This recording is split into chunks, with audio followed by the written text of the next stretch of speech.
Hey everyone, this is Jason Dunn from Pocket PC Thoughts, and this is a first impressions and unboxing video of the HTC Touch Pro. So here's the HTC Touch Pro. It comes in the new HTC design box. It's a really an attractive package. This device was provided to me by our partners at Expansys, and so it has actually already been opened once, but I just wanted to show you, what comes with it. Your typical HTC unboxing includes the CD here. There's it basically comes with a Sprite backup, and there's also a manual on the disc. And then over here we have the actual device. So the device itself, it's kind of interesting. When you see it in pictures, it can look pretty big, but I have to echo what other people have said, that when you hold it in your hand, it actually feels pretty good in the hand. Although being a slider device, so the keyboard slides out the bottom here. Slider devices are, of course, pretty thick. Unfortunately, there's still a compromise to be made when you want to go with the slider device. So I'll put that aside for right now.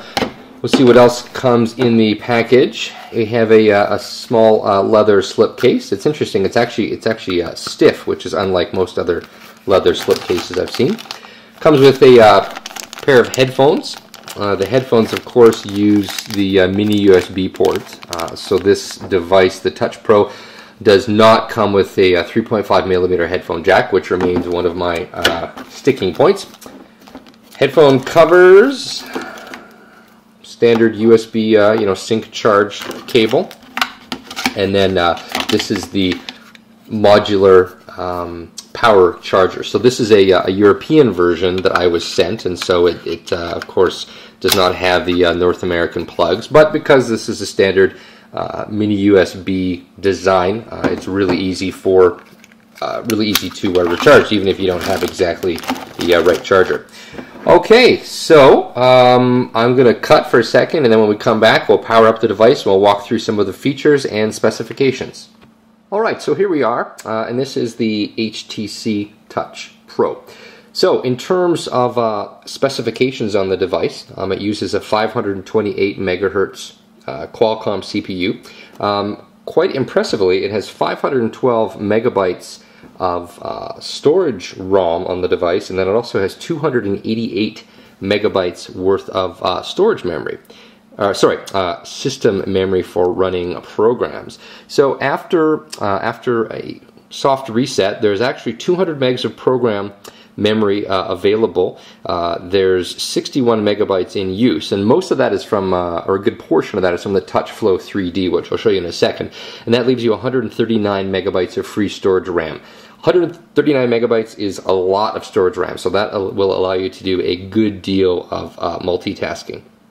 So as I mentioned, the TouchFlow 3D is one of the things that makes this particular device, quite interesting. And this interface here that you're looking at, this interface takes up a fair amount of RAM, to run, because there's a lot of functionality here. So basically, this allows you to you can sweep back and forth.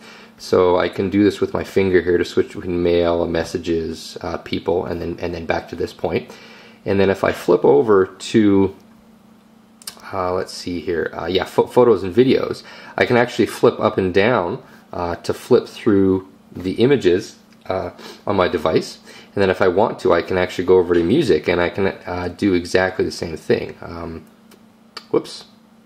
Let's go back to music here. If I flip up and down, oh, there we go. Okay, yeah. So I was at the very first one, so flipping down didn't really do anything. Anyway, this is just an interesting way, to access the content on the device.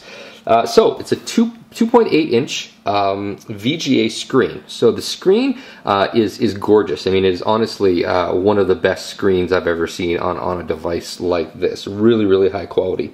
It has an internal GPS, so of course you can use it with any sort of GPS application that you wish. It's got the standard stuff, Bluetooth 2.0, Wi-Fi B and G. The camera on the back is supposed to be pretty good, actually. It's got a 3.2 megapixel camera with autofocus, and it also has a flash. And in terms of battery life, to drive all of this, it has a 1340 milliamp battery, which isn't Well, that's not a bad size. I've certainly seen smaller, but of course, driving a VGA screen and all this functionality, you're not going to get super good battery life out of this thing. HTC rates the talk time for about 419 minutes on GSM, and standby time looks like it is about 462 hours, give or take. You can do the math yourself for how many days that is. It does support microSD storage, and I think the microSD might actually be under the at the back here. Yeah, there it is. So this little slot here is where the microSD card goes, and then this is, of course, the battery, and the SIM card would actually go right here. So we just put that back on. Okay. Now, in terms of, size comparisons, the thing that it makes the most sense to compare it to is essentially the previous generation of this device. So this is the AT&T Tilt, HTC Titan. They all went by a lot of different names, and essentially has a slide-out keyboard, and it can also go at an angle. So, of course, this device has a slide-out keyboard, and I'll say one thing, it actually happens quite quickly. So I'm going to just turn it over on its side here, slide. And you can see that it snapped over quite quickly. I'll do that again. So it's actually a lot better. One of my main frustrations when I was using the AT&T Tilt here is that when I slid out the keyboard, it had to take, I think, probably 3 or 4 seconds, and that doesn't sound like a lot. But when you're sliding out the keyboard and you want to immediately start punching in someone's name to call them, it would continuously drop the first couple of characters that I was typing because it was still chugging away and processing. So HTC looks like they've made some nice strides in terms of making the speed a bit better. In terms of size, as you can tell here, let's try to make sure the bottom's lined up. So the Touch Pro is going to be a little bit shorter, and in terms of thickness, the device it's roughly the same size. I think it might be maybe 1 or 2 millimeters thinner. But not really, by a whole lot. And I think ultimately that's one of the things that you have to be willing to accept a trade-off in when you're using a device like this. In order to have that slide-out keyboard functionality, you are going to be adding a fair amount of excess thickness. Well, I shouldn't say excess thickness. It's the thickness that so far HTC needs in order to get this all to work. Now, just by way of comparison, this is the HTC Touch Diamond. So these two devices are actually quite similar, and you can see in a lot of ways actually the Touch Diamond is so nice and thin. It's almost as thin as the top part. It's a little bit thicker, but I mean it's much thinner. Of course, the Touch Diamond has no slide-out keyboard. It also has no built-in memory card slot. So this device here has 4 gigs of internal storage, and this device here has that 512 megs of storage, but it gives you the micro SD card slot. So in terms of built-in programs, most of the functionality for this particular device, actually I should just maybe bust out the stylus here.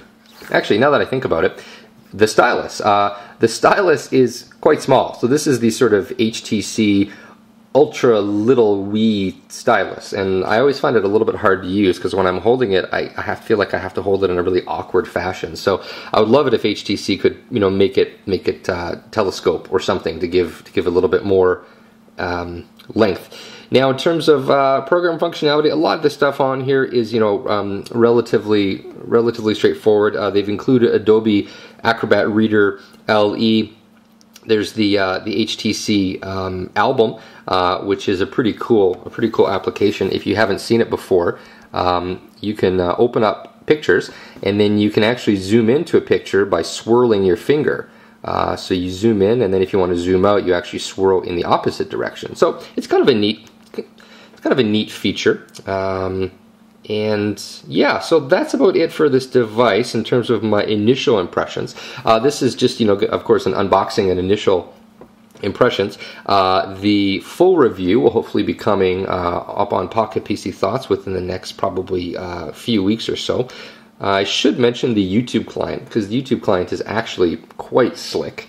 So right now I'm connected over Wi-Fi to my local home network, and this is actually the YouTube client, and so you can actually scroll through and flick through videos, and it'll download you know, small thumbnails, and this allows you to watch YouTube videos full screen, and it actually works, you know, quite well. I've been quite impressed with this particular device.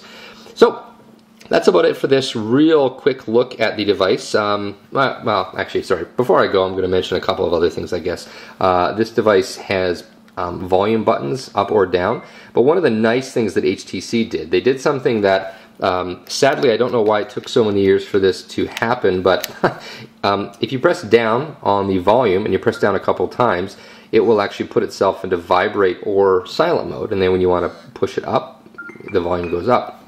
Now, virtually every regular phone on the market has done this for years, but Windows mobile phones, for whatever reason, always lacked that functionality. So HTC finally brought that back, which I think is great. The power button is up on the top here.